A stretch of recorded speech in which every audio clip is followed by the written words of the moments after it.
Welcome to the deep dive. Look, AI is just moving incredibly fast. It feels almost impossible to keep up with everything important, right? Absolutely. It's constant stream. So that's what we're here for. Today we're going to sift through the AI Daily News Digest from April 24th, 2025 and pull out the really key stuff. The highlights you really need to know about. Exactly. We've picked 5 main things. OpenAI's new image generation API, Hmm.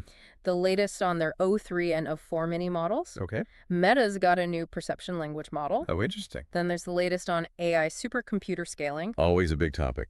And finally, NVIDIA's describe anything model or DAM. So yeah, let's dive in. Sounds like a plan. Lots to cover. Okay, first up, OpenAI's image generation API. It's official now. You know how people found those workarounds after GPT-4o came out? Right. Sort of unofficial ways to get images. Now it's properly supported. Exactly. And it's not just basic generation. They've added some pretty powerful capabilities. Yeah. Moving from hacks to a real tool is a big step. Shows they recognize the demand. For sure. Like, you can now make new images using reference images as a starting point. That's useful. And this is really cool. You can edit parts of an image or the whole thing using masks, so you can tell it, just change this part. Ah, okay. That kind of granular control is huge. Think about designers needing to tweak just one element. Totally. Could be a game changer for creatives. And there's more on the feature list. They've got alpha channel transparency support. Meaning, images with see-through parts. Crucial for layering. Yep. And get this, a low content moderation policy option. That's a first for OpenAI, I think. Really? Wow. And you can control the sensitivity. Seems so. Plus the usual controls. Image quality versus speed, how many images you want, background transparency or opacity. And output formats. Yeah, JPEG, PNG, WebP. So if you need that transparency, you'd go for PNG. They even have a furniture poster example in the docs. That moderation flexibility is definitely noteworthy. Balancing safety with user control. Okay, let's shift from images to the models themselves. Lots of chatter about OpenAI's O3 and O4 mini performance, mainly from Adel Morene. Right, the leaderboards. What's the latest? Well, O3 is ranked number 2 overall right now. It's actually tied with Google's Gemini 2.5 Pro on style control, math, coding, and hard prompts. Tied with Gemini 2.5. That's impressive. And in some of those specific areas, style control, hard prompts, coding, math, it's actually ranked number 1. So O3 is still a real powerhouse. Yeah, it holds up really well across a lot of tough tasks. It's clearly very versatile. Then there's a 4 mini. It's broken into the top 10 now. Oh, okay. Making moves. And it's claimed the number 1 spot in math. Actually beat their older O1 model there. Number 1 in math. Wow. That suggests some serious improvement in reasoning for a 4 mini. Definitely seems like it, but it's not all, smooth sailing. Yeah. Ed Filschmid flagged this new benchmark called Vending Bench. Vending bench. What's that? Think of it like putting the AI in charge of a simulated vending machine for days, testing its long-term reliability, how it handles routine stuff, and errors. Ah, okay.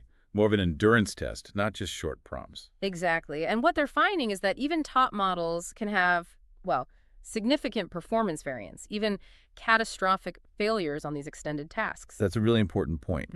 Short benchmarks don't always show you how robust a model is over time. Vending bench sounds like a useful reality check. Now, Wildepew offered some thoughts on where each model shines. He figures O3 is better for things needing broad world knowledge, that GPQA benchmark. Okay, general knowledge. Makes sense. Also, instruction following, just general chat, and interestingly, emotional reasoning, so maybe more of a well-rounded communicator. So O3 as the strong generalist, good with knowledge and understanding nuance. Right, whereas O4 Mini seems to excel in more intense areas, like code forces programming challenges and A math competitions. Suggesting maybe deeper, more focused thinking, like specialized problem solving. Yeah, that's the idea. And apparently it's also supercharging multimodal uses, combining text, images, that sort of thing. Okay, so O4 Mini for deep problem solving and maybe complex data integration. Interesting contrast. Also worth noting, @Almorenai still puts GPT 4.1 in the top 5 for hard prompts, math, and longer queries. So the previous champ is still very much in the game. Good to know. The older models aren't just disappearing. They still have serious strengths. And here's a wild one. At Dan Hendricks' Virology Capabilities test VCT, it tests expert-level tacit knowledge, like troubleshooting lab protocols. Right. O3 outperformed 94% of expert human virologists on that test. 94%. Wow. Yeah. That says a lot about its grasp of complex scientific reasoning. It really does. However, there's a flip side. Some user reports are coming in about coding. Oh, problems. Yeah, potential regressions in code completion for both O3 and O4 Mini. People saying they struggle to output longer code snippets, maybe over 200 lines or so. Hmm. That could be an issue for developers. What kind of struggles? Things like repetition, sometimes overwriting existing code, and maybe understanding the broader context less well than older models like O1 or O3 Mini High. Okay, so maybe some trade-offs there. Any upsides reported? Slightly better information retrieval, perhaps, but also reports of less effective agentic use, using tools automatically, and unfortunately, maybe more hallucinations, making stuff up. Right. So improvements in some areas, potential steps back in others, particularly complex coding. It's a reminder development isn't always linear. Definitely. Okay, let's switch gears. Meta, they've released their perception language model, PLM. PLM, vision language, right? Understands images and text. Yep. And it's open and reproducible. They've got 1 billion, 3 billion, and 8 billion parameter versions. Open is good, encourages more research and building on their work. Absolutely. And their training approach is interesting. They used a ton of synthetic data, but also 2.5 million new human-labeled samples. Human labeled for what specifically? Fine-grained video QA and spatiotemporal captioning. Basically, understanding detailed actions and where when things happen in videos. They claim it's the largest data set like that. Okay, tackling video understanding head on. That's notoriously tricky. And they made a point of saying they didn't use model distillation learning from a bigger model. They focused on filling data gaps for video. A direct approach using high-quality targeted data. Makes sense. Alongside the model, they also released PLM Video Bench. It's a benchmark specifically for testing that fine-grained activity and spatiotemporal reasoning in videos. So they provide the model in a way to test it rigorously on the tasks it was designed for. Exactly. And they've put the model weights, the code, the data set, and a paper out there for academic research. Very open. That's great for the community. Really facilitates progress when companies share like that. We saw one comment floating around suggesting practical uses like, imagine an AI automatically tracking your kitchen inventory from camera feeds. Yeah, I can see that. Better video understanding unlocks those kinds of real-world applications. Though someone else raised an interesting point.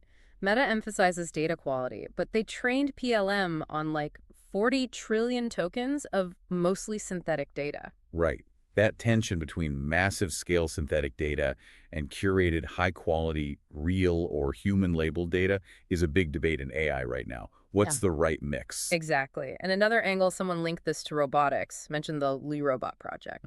Makes sense.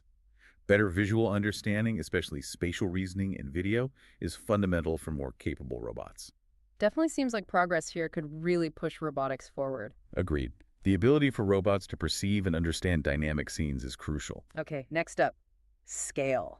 The sheer power behind all this. Yeah. At Epoch AI Search tracks AI supercomputers. The numbers are usually pretty staggering. They found performance is doubling roughly every 9 months. 9 months, wow. That pace is just relentless. What's driving that? Two things mainly. Just deploying way more chips and also getting higher performance out of each chip. More and better hardware, essentially. But it costs. They estimate hardware cost is doubling roughly every year. xAI's Colossus supercomputer. Estimated cost around $7 billion. $7 billion. Yeah, the investment needed is astronomical. Raises questions about who can afford to play at the cutting edge. And geographically, the U.S. is still dominant, holding about 75% of global AI supercomputer performance right now. Okay. That concentration of compute power definitely shapes the global landscape. All right, last topic. NVIDIA's describe anything model. Right. Damn. Damn. Okay, what does this one do? It's a 3 billion parameter multimodal model. So it handles different data types, its specialties detail, localized captioning for images and videos. Localized meaning. Describing specific parts, not just the whole scene. Exactly. As highlighted by folks like at ReachVB and at Mervyn Nguyen, it integrates the full image or video context, but focuses on generating descriptions for fine-grained local details. That sounds really useful, moving beyond just cat sitting on a mat to describing the cat's collar or the pattern on the mat. Precisely. And good news for developers at Accolade shared a link. It's available on Hugging Face. Oh, great. Easy access is key for adoption. So the way it works is you specify regions in the image or video. You point to things, basically, and DAM generates detailed descriptions just for those regions. I can see uses for much better image search, accessibility tools for the visually impaired. Lots of potential. Definitely.